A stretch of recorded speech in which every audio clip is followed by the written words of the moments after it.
Hey everybody, this is Dan with Pain Free You. Today I have the pleasure of introducing Isabelle from Ireland, originally Germany, and she has graciously volunteered to share her story of mind-body symptoms and recovery. And welcome, Isabelle. Thank you for being willing to share this. Thank you for having me on. And if you would, why don't you take us on a little bit of a journey? What Okay.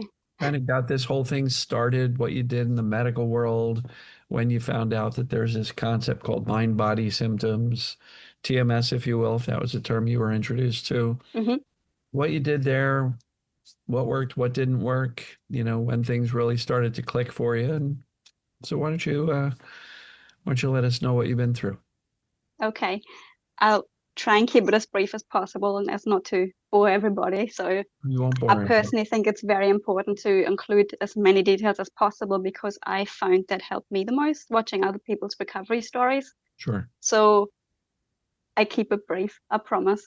No problem. Um, it's like whenever somebody asks you to sum up 30 years of like chronic healing story into 2 minutes, it's like trying to make up a jigsaw puzzle with like just two puzzle pieces. So Understood. let's try and be efficient. So I was born with bilateral hip dysplasia, which means that my hip sockets weren't fully formed yet. So to prevent permanent dislocation, I spent the first 9 months of my life in a plaster of Paris, which meant regular hospital visits. So orthopedic surgeons predicted I would need hip replacements later in life, and I was not allowed to join PE in school, and I was advised to join swimming lessons and ballroom dancing instead. So as a result of swimming and being in and out of the water with damp swimsuits, I developed my very first UTI at probably age 5 or so. Wow. So over the years, my UTIs became chronic, and I was essentially at the doctor's every week to get turned upside down, inside out, to exclude any anatomical abnormalities. So no specialist ever found any physical reason for the constant bacterial infections. So I was sent home with a never-ending rotation of antibiotics and instructions like drink plenty of water, wash with soap thrice a day, keep your feet warm, always cover your kidneys, pee often, wipe front to back. Like Right. some doctors really love treating you like an idiot, like you're doing that on purpose to make yourself unwell. Yeah. So by the age of 11, I had developed constant stomach cramps and nausea. So I had to be picked up from school 3 or 4 times a week. And I was essentially eventually sent to hospital for 2 weeks for investigations. And no physical cause was found. And by the age of 15, I had to stop ballroom dancing because I had ongoing knee pain. So orthopedic surgeons blamed my congenital hip issues and sent me for knee surgery to correct the misalignment. So age 16, I had my gallbladder removed due to gallstones. So the result of the surgery was what's called bile acid malabsorption, which is also known as chronic diarrhea, which they called it's just IBS, just go home and meditate, which didn't work. So I became so scared of eating and drinking to avoid having multiple accidents throughout the day. I literally didn't dare to eat anything until like 2 p.m. every day, just out of fear. At least it would give me half a day without any cramping or explosive mishaps.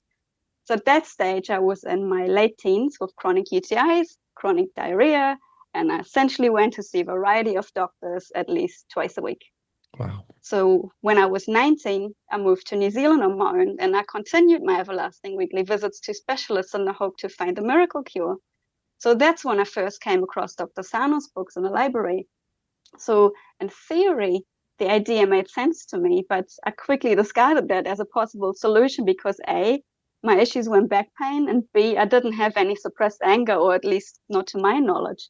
So therefore, I didn't think his books applied to my case because I wasn't an angry person. And unlike any other like invisible illness like migraines or fibromyalgia, I had all the lab reports and the bacterial infections that required medical intervention Sure. and that weren't based like purely on exclusion because I had x-rays and blood samples and all sorts. You have So proof. Yeah. I did, however, stay with the alternative approach for a while and I tried acupuncture, homeopathy, meditation, hypnotherapy for several years and all to no avail. So one day someone recommended the local professor of psychotherapy to me who specialized in mind body symptoms. So he was convinced that my symptoms were all rooted within my upbringing. But because I wasn't able to express any relevant emotions, like in that regard, he diagnosed me with alexithymia, which is emotional blindness. Okay. So according to Dr. Howard Schubiner, how I believe, I think you might be friends, Yeah. physical symptoms occur as a result to a traumatic event, which did not result in a natural emotional response.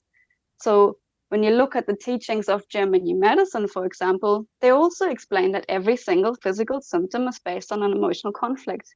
So you can literally look up every ailment and it'll explain to you in detail if that's related to an issue with your colleagues, your mother, your spouse, and that your body responds in a perfectly natural way to cope and heal once you've resolved the emotional conflict. Sure. So in other words, I thought I had hit a dead end because I couldn't remember specific conflicts of origin or conjure up feelings I didn't know I had. So let's back up for a minute, and I Okay. might go off on a tangent for 2 minutes to figure out why that is, because I was born in former East Berlin into a family of several generations who lived through different wars. So the women were in charge to ensure survival, so children wouldn't die of hunger, starvation, get raped or killed by passing soldiers. So men were absent for years and killed during service. So the ones who returned had severe PTSD or shell shock. And nobody ever discussed their emotions because Right. survival was the main priority. So children grew up in bomb shelters like my granny, and they had to act like they were grown-ups from since ever. Yeah. So all the horrible events were either completely suppressed entirely, like, or never even discussed. Like my granny to this day doesn't want to hear about it, doesn't want to discuss anything because it just brings up too many emotions. And to her psychotherapy, I might as well talk to a brick wall because she doesn't believe in it. Right. So if I skip forward to a generation to my parents, they grew up never having been told any of the details, like, the generic don't mention the war, like Oh, don't ask any questions and you just do as you're told. So to throw a spanner in the works in my family's case, they were also born into communism. So the Berlin Wall had just been built. So religion had been more or less eradicated, and churches and any spiritual institutions weren't available. And you were raised to be a busy little bee to provide for the system, and don't ever question authority or share your feelings or opinions with anyone because Big Brother's always watching. wow. So by the time I was born in the 80s, I was raised into a family who'd never learned how to safely express emotions or handle healthy conflict. So in my family, the women were in charge. You were not allowed to question that or any decisions, and the men kept quiet in the background, trying to stay out of everything. So because they were also raised without traditional family role models of soft mothers and protective father figures. So as a result, when I was a toddler, I would have had a temper tantrum, and my granny would first physically punish me and then lock me out in the hallway until I calmed down. So in the end, I learned to entirely suppress any emotions and became a people pleaser and perfectionist. Like surprise! So in Yeah. other words, Common. the Very common. in other words, my entire mind body concept seemingly became useless to me because I was able to make sense of all my ailments from a logical point of view, but because I never expressed any relating emotions to it, the symptoms persisted. So fast forward to my early 30s, and that stage I had moved back to Europe, and I was back to researching every available Rockefeller Western medicine trained specialist in the quest of finding a solution to my chronic UTIs and my gut issues. So I miraculously came across a specialist in the UK who dealt with chronic UTI sufferers. And I felt like I hit the jackpot because up until then, I believed I'm the only one because every single doctor always made it out like, oh, well, you're just a medical conundrum and just take antidepressants and go back home, right? So she was the first person to even mention there's a medication to deal with my gut issues. And I thought, all my prayers had been answered. I no longer have to have chronic diarrhea either. And instead of putting me on more years of long-term antibiotics, she suggested a groundbreaking new surgery where the entire inside layer of your bladder gets burned away to get rid of the diseased tissue and embed a biofilm that's causing ongoing infections, which antibiotics can't penetrate. So I decided to become the third patient ever from the UK to travel all the way to Turkey to try this groundbreaking new revelation of surgery in the middle of lockdown, get the procedure done. Because after all, I thought, well, I have nothing left to lose, after 30 years of constant antibiotics. So I decided to start a blog online, and there were 500 other people actually following me. And I thought, gee, I'm the only one who's ever been through that. So everybody was anxiously waiting for me to tell, Right. has it worked? What can I say? It didn't work. And Mhm. I went twice. So I still require long-term antibiotics on rotation because every other week they would find a different type of bacteria in my urine samples along with blood and pus. So at that stage, I decided I'm going to change direction. And I went full speed ahead down every available rabbit hole I could find. I started going down the alternative road and began to fill my cupboards with hundreds of alternative supplements worth thousands of dollars. So Wow. I hired nutritionists, sent away for gut microbiome reports. I did hair tissue mineral analysis, tried one parasite cleanse after the next, liver detoxes. I frittered away my savings on biohacking devices like infrared saunas, under sink water filters. I changed all my kitchen utensils to glass and stainless steel, replaced every cleaning item in the house to be of unprocessed origin. I ate only home cooked organic animal based meals. Guess what? I got sicker and sicker.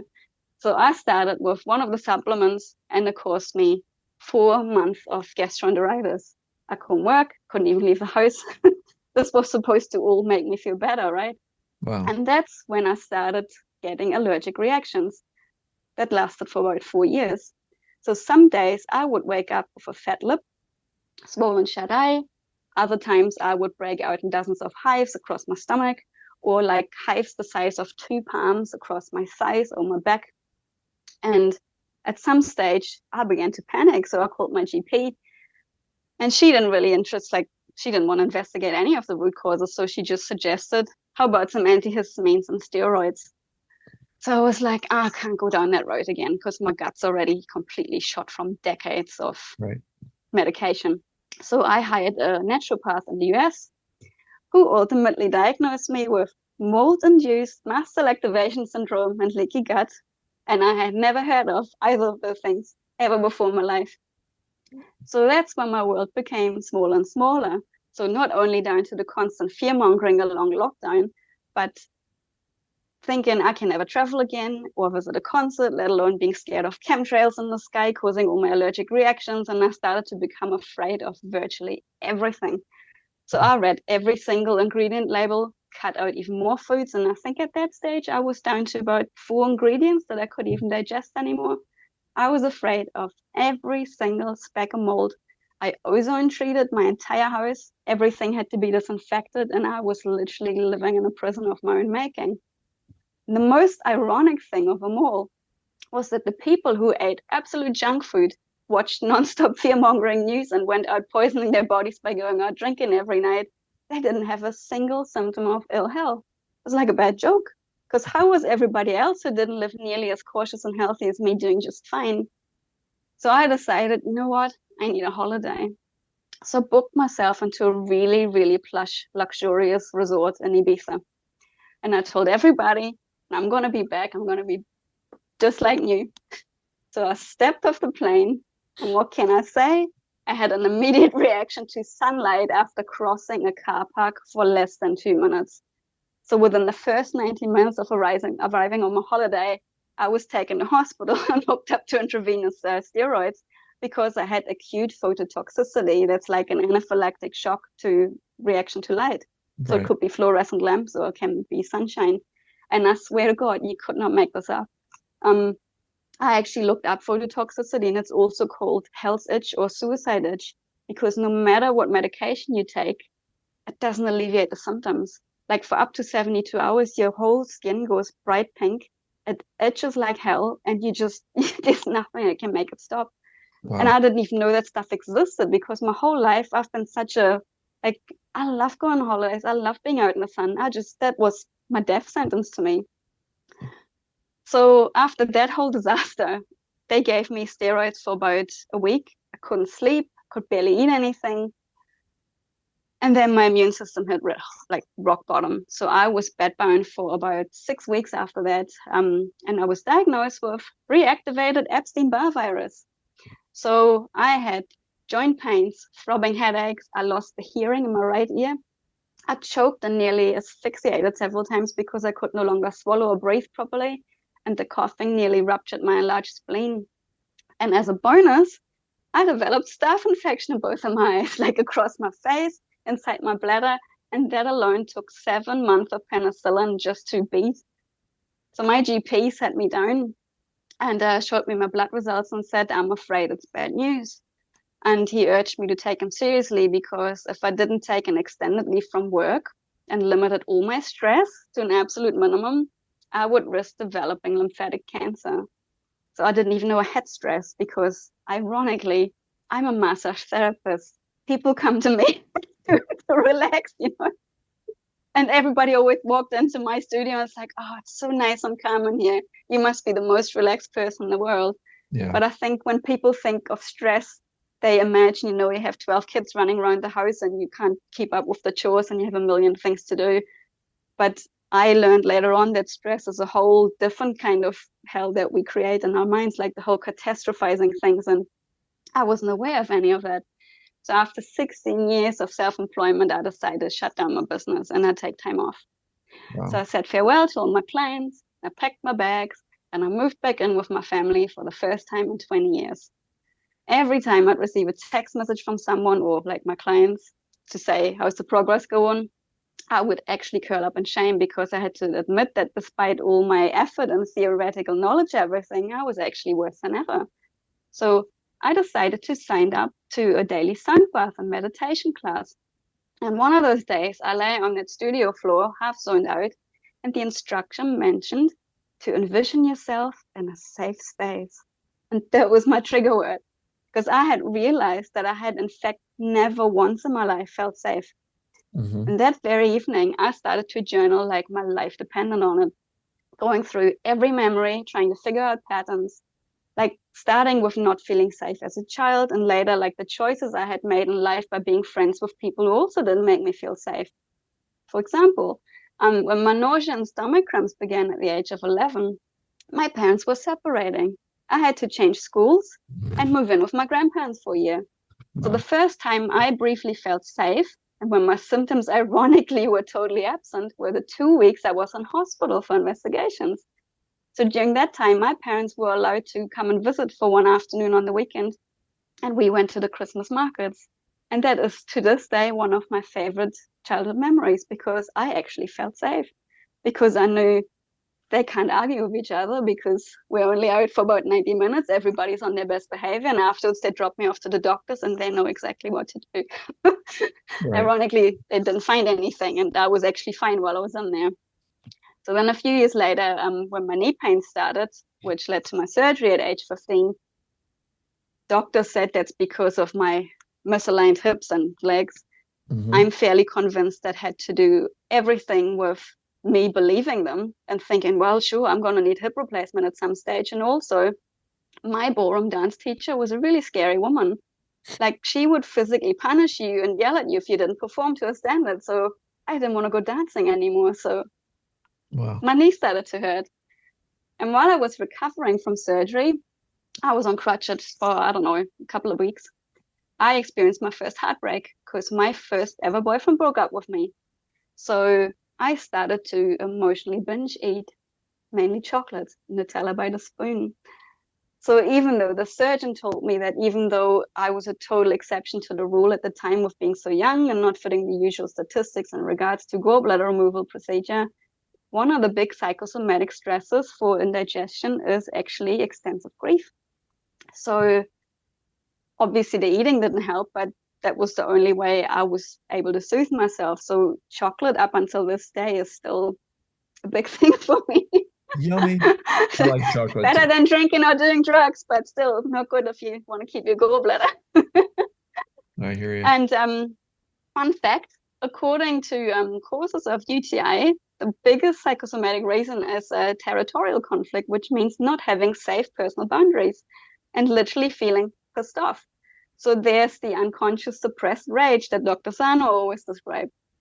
And then when I was 22, I'd suffered a miscarriage as a result of a relationship breakup, and my so-called best friend at the time complained to me that I had just ruined her birthday weekend and I should make up to her by baking her a nice cake. So obviously I never felt safe with my friends. So instead of actually taking time off to grieve the loss of my own child, I went back to work the next day because I thought, well, I can't possibly let all these people down. always putting everybody else first.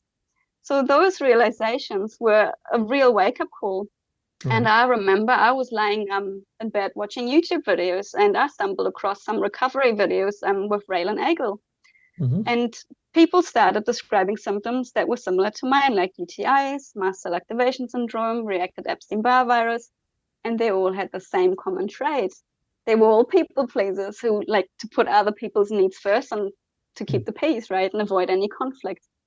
So I started binging all the interviews until I came across the one that was featuring you. And your explanation about how the ultimate root cause of all these symptoms is perceived danger pain and not feeling safe. And I was like, that was my breakthrough moment, right? Yeah. So the very next day, I went to sit out in the garden, which I was previously no longer able to do for more than 90 seconds without suffering horrendous consequences and a possible anaphylactic shock or a trip to the nearest hospital. So I sat for 20 minutes on a t-shirt whilst listening to your YouTube videos on my phone, taking deep breaths, looking at nature, looking at my cats next to me, like feeling the wind on my skin and smiling and telling my brain, I'm safe here. This is my favorite spot to be. I didn't want to risk it though, so I went back inside after 20 minutes, and lo and behold, I had like a couple of pink itchy welts on my neck and chest. But I thought, you know what? Not going to worry about it. My body knows how to heal and to deal with it on its own, and they will just disappear on their own. Disappear they did. So the next day, I'm back out in the garden, YouTube playlist at hand, and I sat out there for 2 hours. Not a single pink patch in sight. Like I couldn't believe it. I love So it. suddenly it dawned on me that I could actually spend time in nature again. I could travel, no longer having to hide indoors and covering up like a moron. So the very next week, I booked myself off for holiday to Mallorca. And I'm not joking. Like I was able to go hiking. I ate anything and everything at the breakfast menu. May have probably put on 20 pounds during that time, but I didn't care because I had no hives, I had no bloating, and I went along the coast up and down the whole day. I ate ice cream, I was riding the train, I was exploring the villages, and I actually had a cry in public because I felt full of joy, and that was a feeling I hadn't felt in so long. And reminding myself that it is actually safe to express any feelings, because up until then, I wouldn't do that, especially not in public, like wouldn't have happened. So Sure. I just let it all flow through, and I no longer question what it is. So I no longer go like, well, what could it mean? So it's all just down to you, to the importance of actually feeling safe. So I'm not going to lie, whenever something still does pop up, and I do get the odd traveling pains, Hmm. especially after a phone call with the family or if something's up, and I think, why is my left knee suddenly sore? And I usually go on ChatGPT and I say, according to psychosomatics, what does that mean? And it's usually like, this is in relation to not being safe around, like, I don't know, a father figure or mother figure. And it's like, makes perfect sense. Don't have to worry about it. I just go on my day, and you know what? 2 or 3 hours later, it's usually gone. So, Awesome. so if somebody would have told me that whole story 2 years ago, I would have said, well, you know what? If you don't need doctors and you can heal yourself, you probably weren't really sick, or you probably didn't have what I have, Right. because I never believed other people, because I always thought, oh, well, maybe the doctors are just useless or whatever. I have all the lab reports here and I have all the x-rays. But if it hadn't been for that whole sunlight allergy and all that kind of stuff, and I can now refer to myself knowing that if I can get rid of that, everything else is literally just a pattern of not feeling safe. Hmm. So over the last couple of months, I have cut out so many people from my life. It wouldn't even have occurred to me, was because I would always thought, you know what, that's a bit rude and they mean well, and I just bite my tongue and I make excuses for them. But now I'm like, you know what, that doesn't bring me any joy. I'm not being authentic around them, trying to people please. This is actually making me sick. So I realized that so many times I would talk to certain people and I would actually be nauseous afterwards, or my Wow. bladder would hurt, or I get random shoulder pain or migraines. And the best example is, once a year, my whole family goes away on holidays, all as a group, and I'm a complete hermit. So I don't like social anything. So I'm always the one that stays home. I pet sit, look after the cats, have the house to myself. Everybody else can go. You know what always happens? Usually the very first day, I get sick. And I would catastrophize month in advance, thinking, "Oh my God, everybody's gonna be gone. I have nobody I can call. What if I need the hospital?" And I'm already making plans in my head, like, what if I fall down the stairs and nobody will find me? And then who's gonna look after the cats and who's taking me to hospital? And that's when I realized, you know what? No, no more of that. Stop that right there. This is just like theoretical catastrophizing, and that's what I realized. That is what my actual stress is.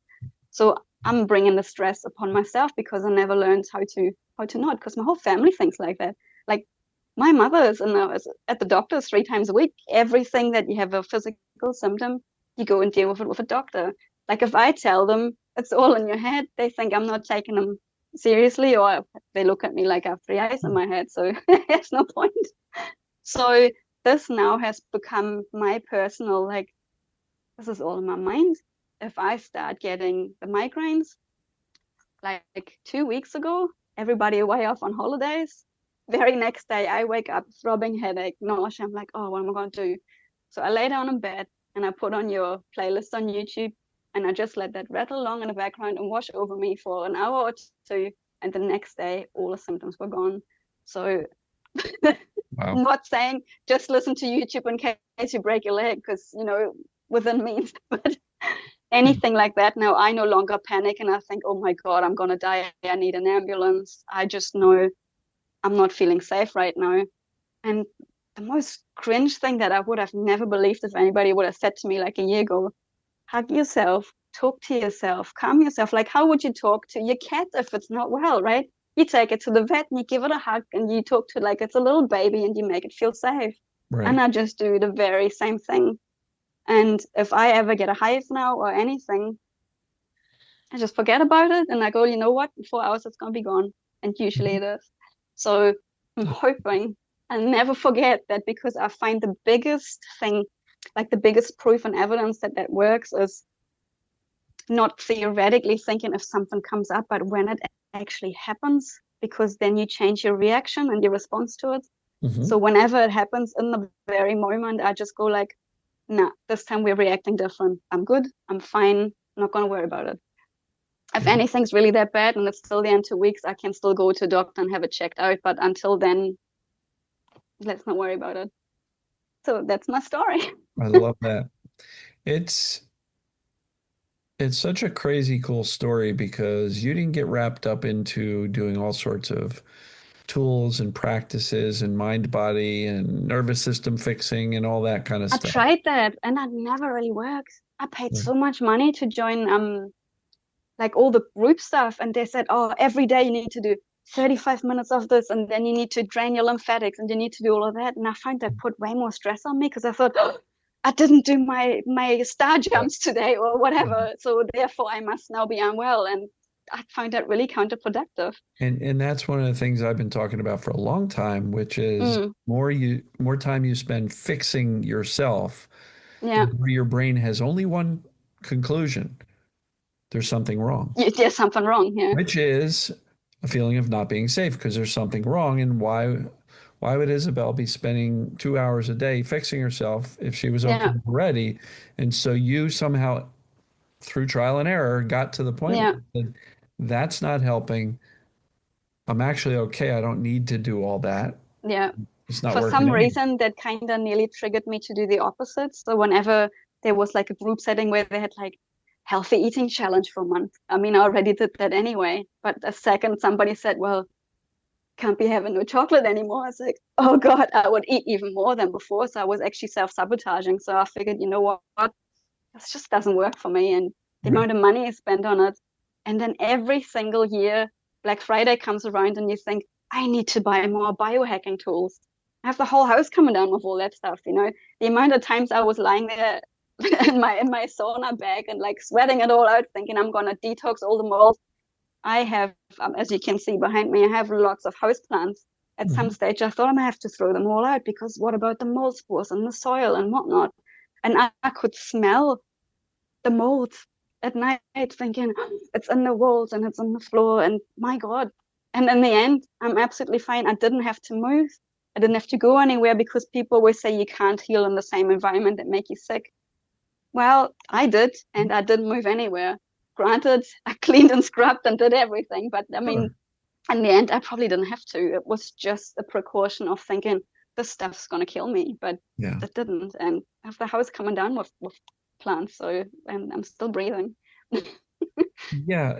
Essentially, I think a lot of the sensitivities to things in the environment are a volume issue. The more heightened the nervous system Yeah, is, the yeah, more fear there is, the lack of safety, the higher that is, yeah, the brain amplifies everything.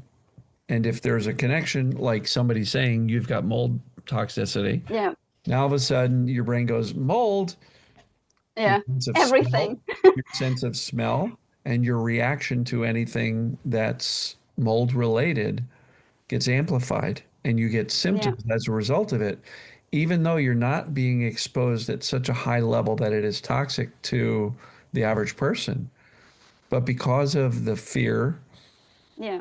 the heightened sensitivity, the hypervigilance that you are in, looking out for danger everywhere and anywhere, then being told you have this, and that, your brain just amplified everything and became that Well, much at the more reactive. time, I thought this is great. This is my root cause. I can trace everything back to this because the old apartment blocks in Berlin that were never renovated after the war, they all had mold. Every single baby and toddler grew up in damp houses. They didn't have proper heating or nothing. So Yeah, when but I trace back all my steps, I'm like, that must be why I had the UTIs and that must be why I had the gut issues. So at that stage, it made perfect sense. But what I didn't realize was like, oh my God, everything in nature contains mold and spores, and that would mean nobody could survive. correct. And so once you overcame the fear, your brain turned down the Yeah, sensitivities to all of that and therefore did not start to fire up symptoms yeah, when you were in the presence of a little musty smell, yeah. right? And so, Because my family would go like, but we lived there too and we were fine. I'm like, yeah, that's because you're not as sensitive as me and my system is just overloaded.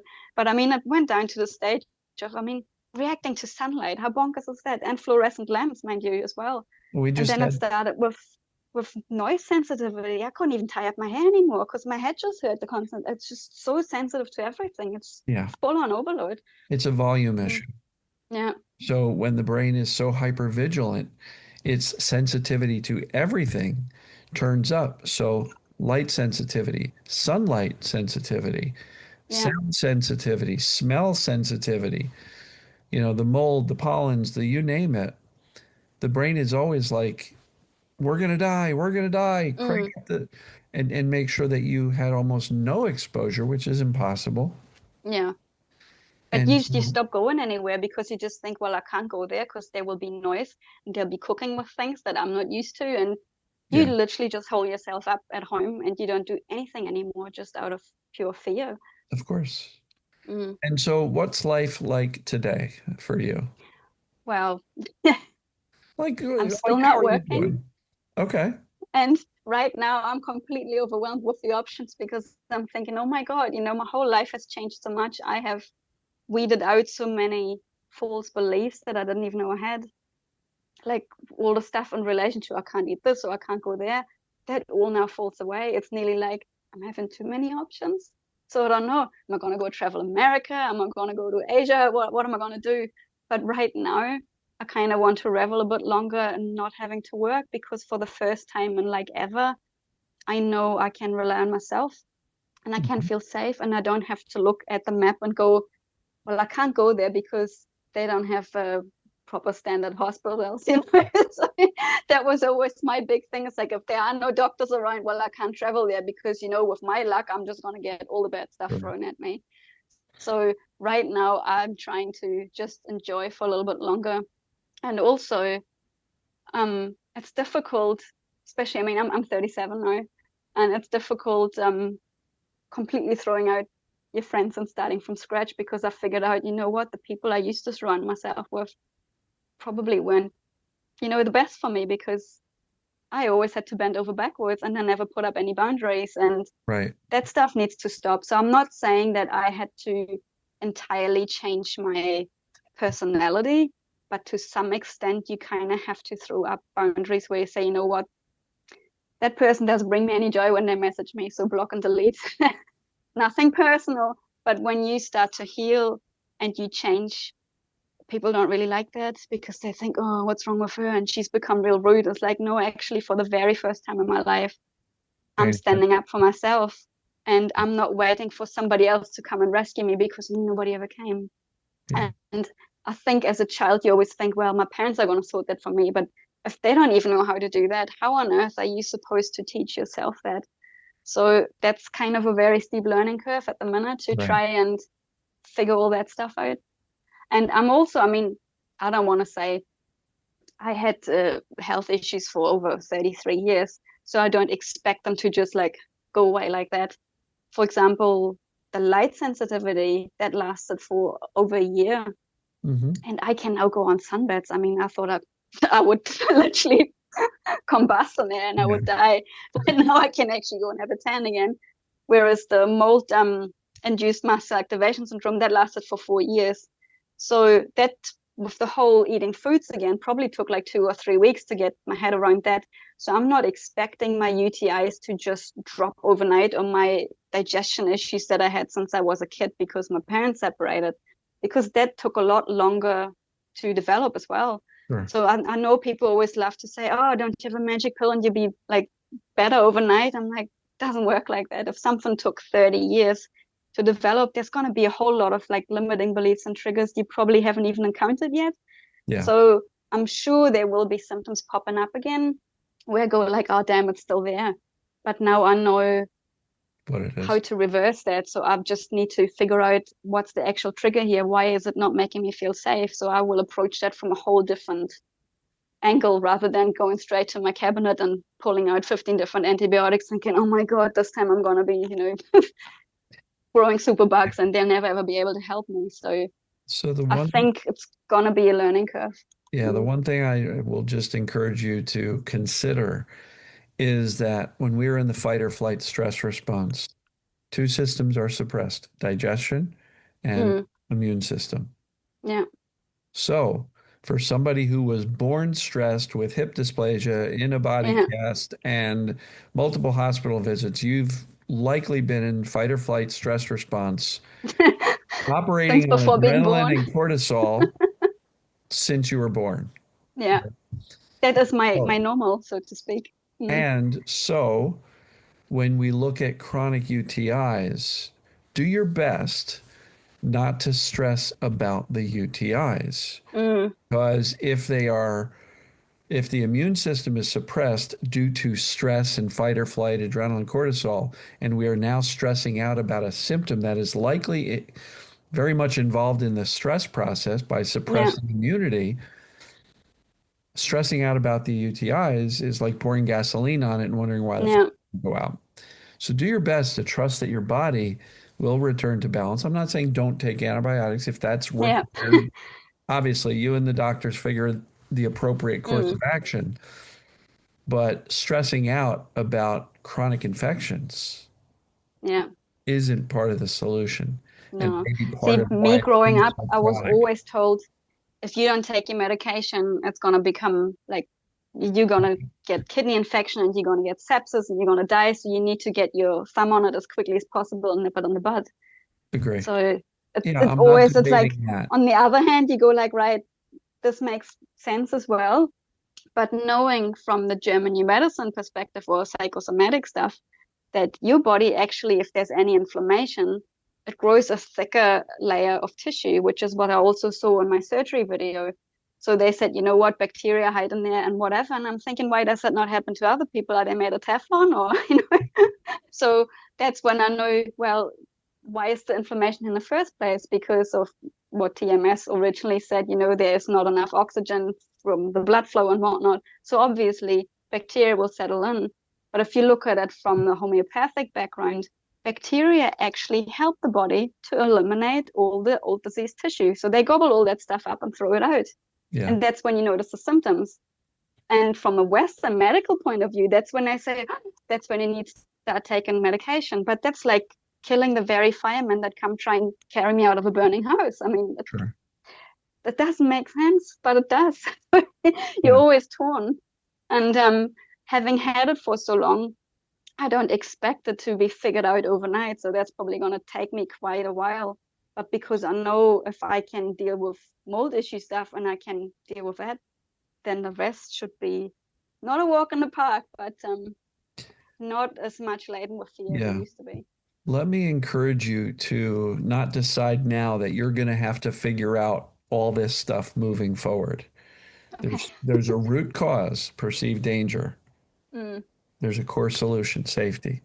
yeah. So symptoms mean that your brain is perceiving some type of danger. Mm. You Like need, nearly like anticipating it. Yeah. well, or just perceiving like, uh-oh, we've got something going on. Yeah. Could be life stress, could be, all sorts of stuff.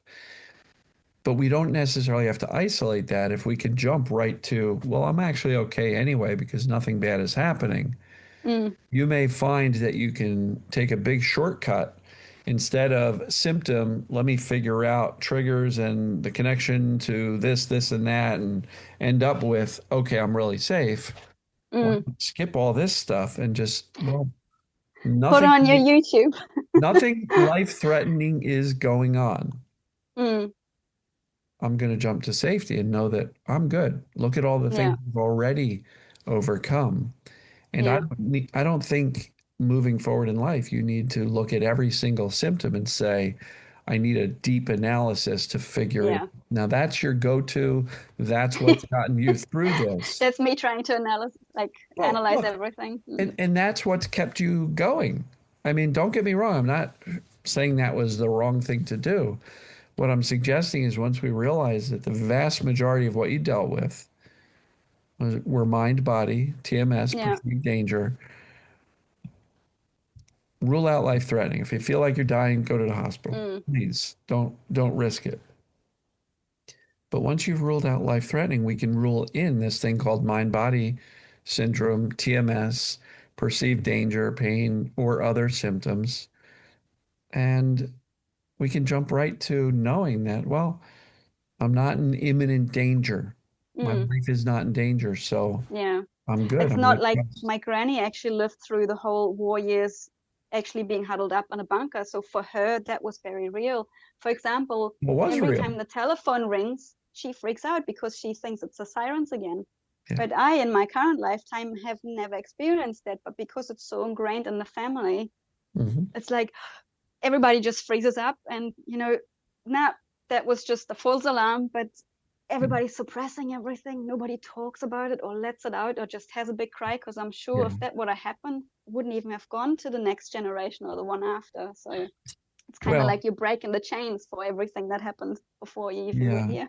And the insights which you've gained through all Mm, of the experiences and research and learning and being your own guinea pig and yeah, experimenting with your own symptoms and whatever was going on and proving that you were better, yeah, you have such deep insight now that I don't think it's going to be nearly as hard moving forward as yeah. it is. Your brain still reserves the right to protect you by turning on an Mm. alarm.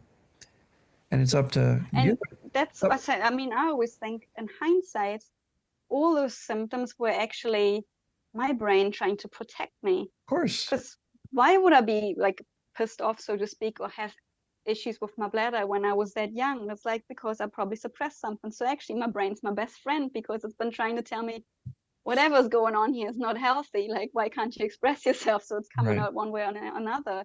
I'm not saying it was fun, but it's very, very insightful because in the long term, that's what should teach me what not to do, what kind of people not to hang out with, who not to listen to, and when Right. it's actually safe to walk away and look after myself Yeah. rather than thinking, oh, I need a doctor because nobody else can be trusted. Yeah. So this was brilliant. I am thrilled for all of your progress, your success, your insights. The smile on your face says it all. It says you actually realize, like, holy cow, I'm actually okay.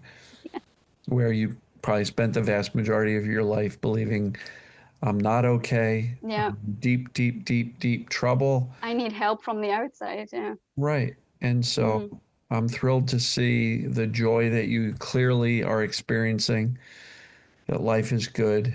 Um, so this was brilliant. Any last words for the audience watching? Well, keep watching the videos. I mean, I have got the book here and I put it here because I want to You point mean it out. this one? Yes. Um, but I actually I still listen to the videos every day, and I always keep a playlist of about 10 or 15 videos in there. And when I can't sleep or anything, I just put them on with a sleep timer on YouTube, because you can literally select listen for 45 minutes just as a repetition in the background, because I find it such a massive game changer. Because whenever I go for 1 or 2 days and something might pop up, I go like, ah, here it is again, and I have nothing to worry about. I just put Dan on the YouTube and I can listen to that, or I can refer to the book. So what you're saying is I put you to sleep.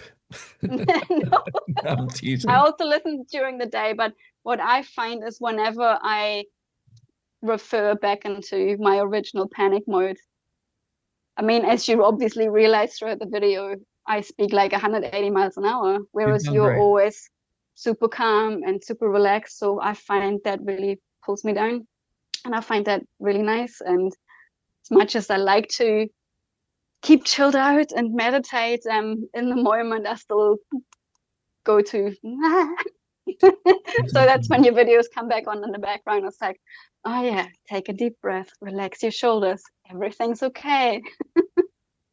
Well, I'm thrilled that's been beneficial for you. Thank you very Um, much. so, all right, unless you got anything else, we're going to wrap this up. I No, totally appreciate you. I'm so thank you thrilled, for having me. thrilled for you, proud of you. Thank you. Actually taking it, implementing it, you know, at a deep level. And Sorry.